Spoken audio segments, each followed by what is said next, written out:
Hey, it's all over, man. We're gonna show you our new camera. This is the DB Cam Mini Sports Video Camera. Very small video and still camera that comes with a waterproof housing and some attaching accessories. Kind of go over real quickly what came with the set, and then we'll show you the camera function. I've got the camera laid out next to a mini Ranger 5000. You can see how small that camera is. I'll show you with a quarter sitting on top of it. It's a tiny camera. Right now, you see it's out of the case. It came with a carrying strap that I've already attached. It does have a little mini Fastex buckle on it, so you can, if you don't want the whole length of it on there, you can take that off. That's kind of a nice feature. It comes with a housing back to use outside of the waterproof case. It just has a clip on it. It looks like that's the only way to use it outside the waterproof case. I don't believe any of these other clips are going to fit on it unless they're on the waterproof case. But also, when it's in the case, you get another clip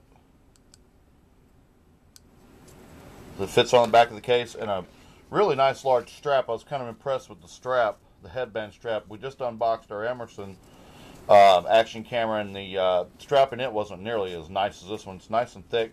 It's like good quality buckles, adjustable for length, and it's elastic. So I really like that. We got two ways to connect the computer. We got a wire here that's about it looks like it may be 14 to 18 inches long. Maybe it's 18 inches long.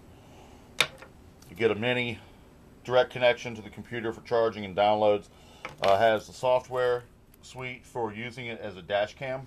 I believe this has some editing software in it if somebody needs it. It did not come with a mini chip. You had to buy that separately. I've got an 8 megabyte chip in it. Very simple camera. Not much in the way of controls on it. On the side you can see there's an on-off switch and two buttons. The bottom button is for stills. The middle, this button here, is for activates the movie. And they're not marked on the camera, so just something you're going to have to memorize of which button does which. I took it out and shot it. I thought I was taking a movie earlier. I ended up taking a couple of stills because I didn't have memorized which button was what, but I've got that straightened out. Place to put the mini chip in, and the only other control is a VOX switch that will activate the recorder if it's in a quiet environment in the presence of a new sound. Haven't tested that yet. We're going to take this camera out here now. I'm going to do a little walking test on it. Instructions came, just in a little pamphlet like this. Back up a little bit and show it. Not much to the instructions, but then there's not a whole lot to the operation of it. So the only thing I've done so far with this camera is to just test that it had some basic functioning. It had a little bit of charge on it. So I went ahead and I thought I was taking some movies, but I actually was taking stills. And I took one little 4-second movie, and it did download to the computer with no problem. So it does seem to be functioning. I got this off eBay. Let me check real quick, and I'll tell you what the price of it was. It was $49 including shipping.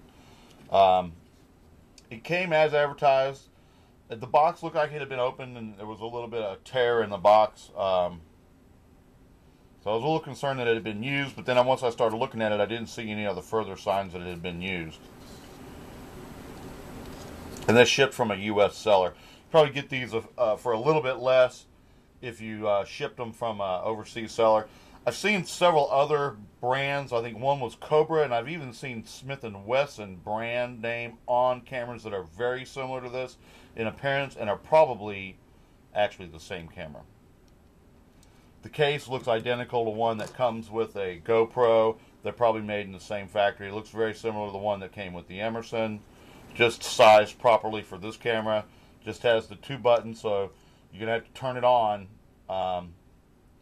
before you put it in the case and leave it on in standby mode, and then just hit the button when you want to use it.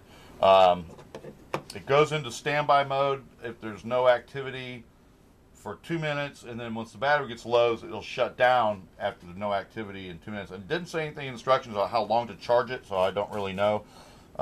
There is a little flashing button.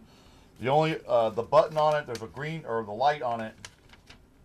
There's a green one and a red one, and there's a code, a list of codes you can see here that tell you what those flashing lights correspond to. So that's the only way to get any information from the camera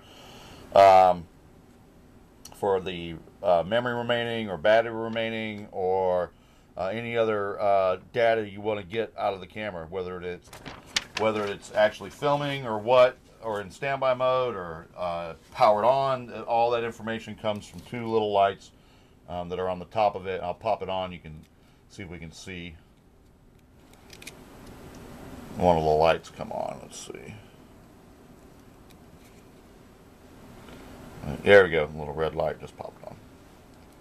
Turn it back off. Say they want to charge it a little bit more, and then gets a little later. I'm going to take a stroll down to the bridge by the house, and we'll do a little filming down there of the water and of the bridge, and just see. And then we'll upload that video and see how it looks. So if you're interested in one of these, be patient. Hopefully by tonight I'll have a video taken with the camera uploaded to YouTube. So there it is, the DB Cam Mini Micro Sport Action Camera.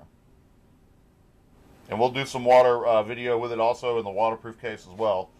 We'll try to do that here in the next couple of days, and we can get an idea of what it looks like with the waterproof case. I believe they're claiming that case is waterproof to I believe 10 meters, 30 feet or so.